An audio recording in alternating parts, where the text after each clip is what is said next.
I think more and more people that are coming up are less and less susceptible to being biased towards you, whether that's because of your race, your gender, your religion, whatnot. Um, but not everyone is going to be of that mindset that they're treating everyone equal. And more than that, people have unconscious biases that they deal with. It was never like, oh, you're a woman, so you can't do this. I don't think that has ever happened.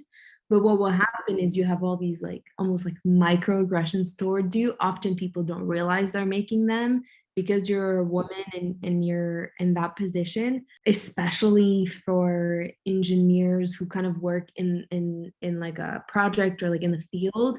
Like for example, I've been in situations where it's like me and a guy engineer and I'm in the field explaining something to someone and they're not even answering back to me, they're answering back to guys. So like I'll ask them a question and they answer to, they'll look at the guy and they'll give him the answer, and it's like like you don't see me. You have to deal with stuff like that, but I don't know if that's the right way or not to do it, but I always try to remember that some people just come from a different place and they have their own set of things that they struggle with. So you just have to make sure you're firm. Like I will look at them and I'll be like, I'm talking to you and I'm, trying to be a little more firm and reaffirming my place. And sometimes your experience will speak for itself. And it's not fair that we have to go sometimes through these extra steps, but unfortunately, that's the world we live in. Just remember, it's not about you. Like, never let it affect you too much because really, it's not about you. If someone is projecting their own insecurities onto you, that's a them problem. That's not a you problem. I always try to stay professional and, just let the work speak. And I hope that everyone out there can find a company that they can work for with whom they can speak about these things. And if you ever feel like you are encountering something that's just unacceptable, you should feel comfortable enough to talk to your HR person and tell them that, because that's very, very important. It's never something to be ashamed of. It's never something you should not do.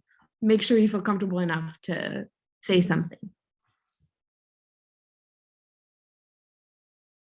We all have lived our whole lives a certain way and accommodating to people a certain way. And obviously, that's not speaking to all women, but you definitely see it, right? Like when I started working, when we've had, for example, like women interns versus male interns, how sometimes the male interns feel so much more empowered to do things and ask for things, and they'll go up to our vice presidents and be like, oh, I've heard about this, talk to them.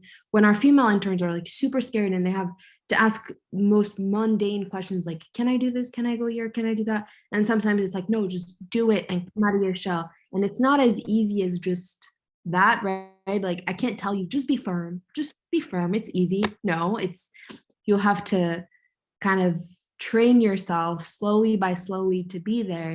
And like that woman said, I think it's great advice, not apologize so much when you have to say something. Or one thing that I used to tend to say is, oh, I know it's a dumb questions, but da da da, you know what I mean? Like don't say that, there's no dumb question. Like it's small stuff, but you learn. And I think surrounding yourself with women is a great way to do that. My job also had like a women group, and yes, that's definitely good advice. Like, surround yourself with a group that you feel comfortable sharing these experiences with and that can teach you from experience within your specific field how to grow into becoming more strong and confident in the job that you hold.